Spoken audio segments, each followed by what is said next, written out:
Le Soleil nous fournit la lumière et la chaleur nécessaires à la vie sur Terre grâce aux fusions nucléaires qui ont lieu en son cœur. Le rayonnement solaire, qui est le transfert d'énergie du Soleil à la Terre, se fait principalement par le rayonnement électromagnétique. La chaleur dégagée remue constamment les couches externes, observables par des télescopes sur Terre ou à bord d'engins spatiaux. Comme la Terre, le Soleil tourne aussi autour de son axe en environ 27 jours. Mais contrairement à la Terre, sa rotation n'est pas uniforme.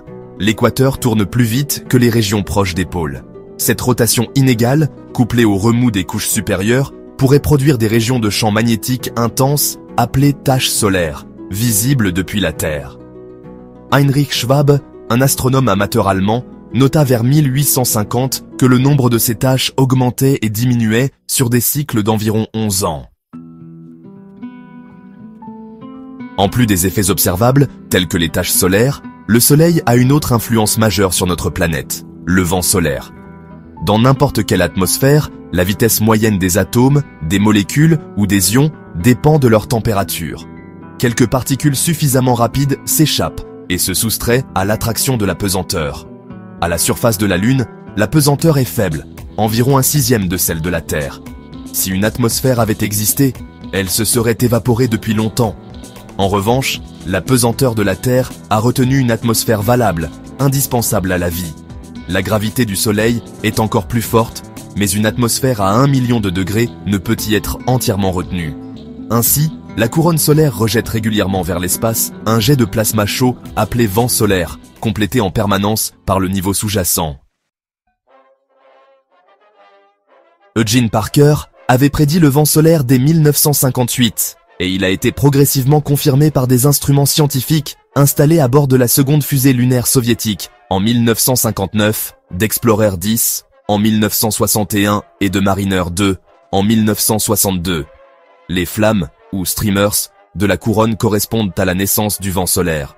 Aux environs de l'orbite de la Terre, la densité moyenne du vent solaire est d'environ 6 ions par centimètre cube, comparé aux 2,510 puissance 19 molécules par centimètre cube de notre atmosphère au niveau de la mer.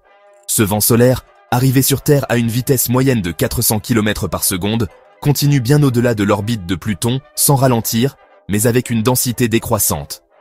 Les scientifiques espèrent maintenir le contact avec Voyager 2 lorsqu'il franchira, au cours du XXIe siècle, sa limite externe, l'héliopause, ou le front terminal, la discontinuité qui la précède. Outre le vent solaire, le Soleil influence également la répartition des climats sur Terre. La distribution des surfaces terrestres chauffées par le Soleil n'est pas uniforme. Le chauffage est maximum près de l'équateur, où les rayons du Soleil sont abrupts.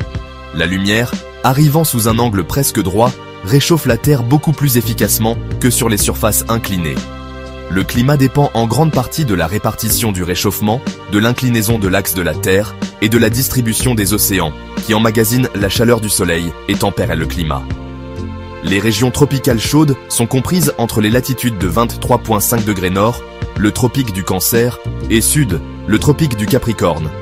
Dans les régions polaires limitées par les cercles arctiques, latitude 66,5 degrés, le Soleil est sous l'horizon au moins une fois par an, créant la nuit polaire en hiver.